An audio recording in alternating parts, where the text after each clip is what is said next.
Welcome back. In a stunning case out of Colorado, the parents of an 11-year-old girl are demanding their school district change its policy on overnight trips and rooming assignments. This after their 5th grade daughter was assigned to sleep in the same bed as a biological male student identifying as a transgender female. The girl only found out because the boy who identifies as transgender told her on the first night of the trip. In a letter to the Jefferson County School District, the parents' lawyers state, quote, "This policy and practice violates the sincerely held religious beliefs of our clients and their children, the parental rights of them and other parents in your district, and the privacy rights of all students." Joe and Serena Wailes are the parents of the 11-year-old girl. Kate Anderson serves as senior counsel with Alliance Defending Freedom, the law firm representing the Wailes family. Thank you all for being here. Joe and Serena, you're keeping your daughter's name private for obvious reasons. She's an 11-year-old girl. When your daughter called you from her field trip, what did she say? Well, Serena was on the trip. She called Serena, and I was home with we have twins that I was home with as well. But when she called me, she was in the bathroom, and she was speaking quietly, and she filled me in on some things that happened during the day. And then she said, "No, there's one other thing that I need to tell you," and she sent me a text telling her what was going on. So I called Serena, and she confirmed the story. Yeah, so she called me from the bathroom as well. I was down in the lobby, and I asked her to come down and let's talk about the story a little bit more and find out the details of it. And from then we talked to one of the chaperones, who then reached out to the leader on the trip, and at that point he called the parents and confirmed it. And I understand it took several requests to move your daughter to a different room. Can you expand on that?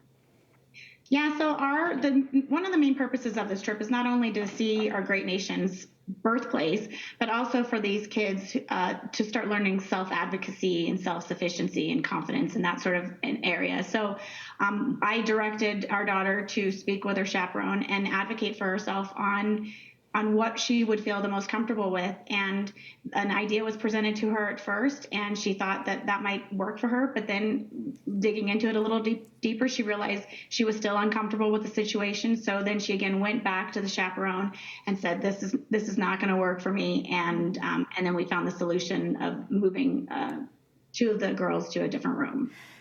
Kate, I'd like to go to you now. You know, minors and gender transitioning is one conversation, but it seems that this case is really about parents' rights and consent and protecting children.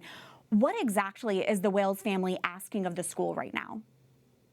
We're asking Jeffco to make it clear that they will let parents know about their policy of rooming students based on gender identity rather than sex before with it on a trip. So parents fill out tons of paperwork. They could let parents know, they could let parents opt out of that policy, and they could handle this in a way that protects the privacy of all of the students involved. Instead, what they did was set up a situation where an 11-year-old girl found out that she was supposed to sleep in the same bed with a biological boy who identifies as a girl, but didn't find out until the evening, that first evening of the trip, and her parents didn't know either.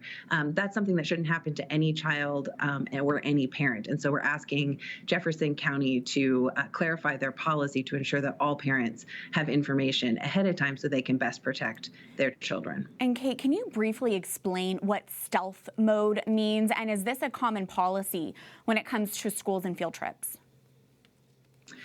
Well, our understanding is that the student who identifies as a girl decided to go on the trip and not tell the other students, and certainly we want to respect that student's privacy. The problem was the student waited and then told the Wailes' daughter that he is biologically male but identifies as a girl right before they were supposed to basically crawl into bed to go to sleep that night. And so it was something that this young girl wasn't prepared for. She got along great with this other student then and for the rest of the trip, but she felt uncomfortable sleeping in the same bed as a biologically male student on any trip. And her parents didn't know about it. She didn't know about it ahead of time. They could have easily prepared so that they could protect everybody's privacy and these parents' rights to make the best decisions in a situation like this for their daughter. Finally, Joe and Serena, how is your daughter doing today? How has this affected her? She's doing great. This week's been a bit of a whirlwind with the media attention, so she's working through that. But yeah, she's I couldn't be more proud of her, the way she handled herself on the trip and the way she's handled herself since. She's doing very well. Thank you for asking. Well, we will continue to monitor the developments on this. Thank you all so much for joining us. Thank you, Catherine. Thanks, you. Travis.